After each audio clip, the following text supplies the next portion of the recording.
Hey Scrappers, it's Vanessa here, and today I am playing along with the school hop that Sarah Scraps puts on every year, and so the hop list will be down below, and so everyone will be that'll be hopping along will be creating a school themed layout.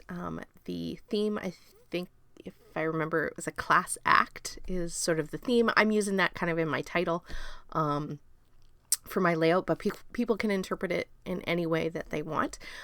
So the first thing I'm doing here is I'm showing you all of the different items that I pulled to use on my layout. I am primarily using the book fair collection. I saw this collection and I loved the colors.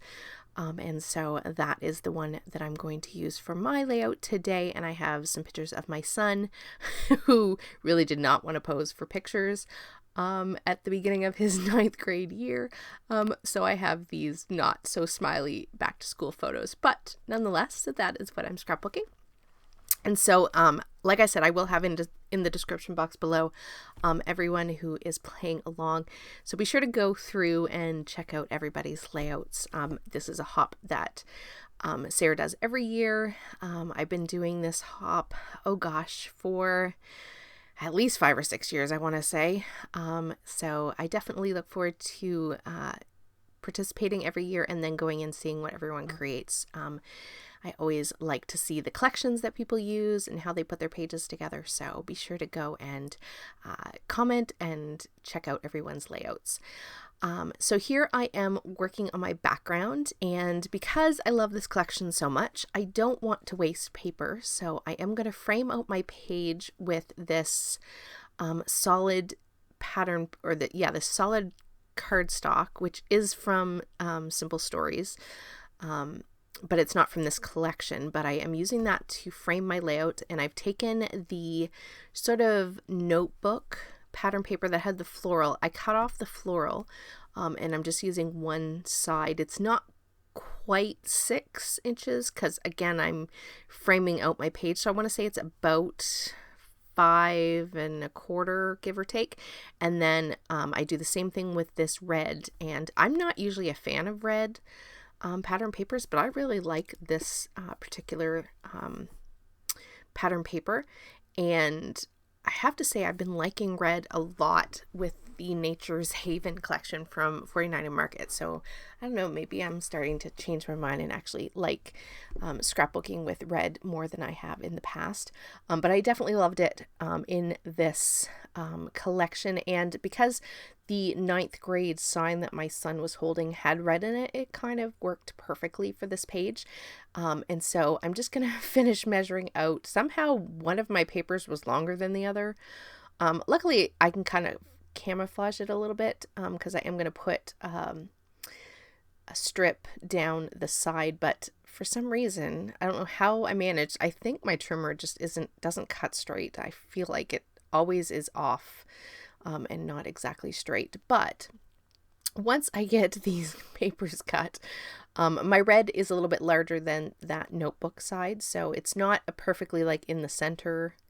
I think it's more, one side's a little bit larger than the other. But nonetheless, I am doing sort of what would be considered a half and half. And so there you see I've taken that ombre, that was a piece of washi that I put on white cardstock, and then just cut it out. That I'm going to use to cover the seam of my 2 pattern papers.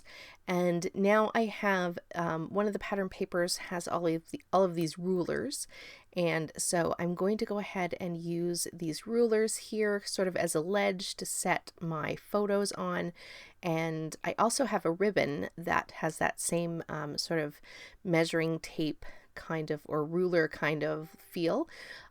And so I'm going to go ahead and use that as well. So I have a little bit of a different texture with that ribbon, and then my photos. So here you see I have my 2 photos, and I did matte my photos, one in a yellow and one in a sort of turquoise green pattern paper. Those are not from this collection. Those are just from my stash, from my scrap bin.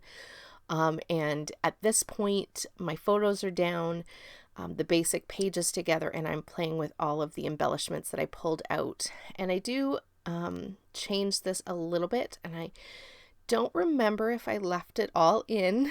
I'm doing this voiceover after I've created the page, and I can't exactly remember how much I left in and actually filmed, but I am laying out where at this point I think my embellishing is going to go. As you can see, this is sort of my take on the theme, which was a class act, and so I have my title is going to be class act, and that I cut from a die, and I did cut it about 4 times, and then I stacked them all together so I get sort of like a thicker type of feel for my alphas.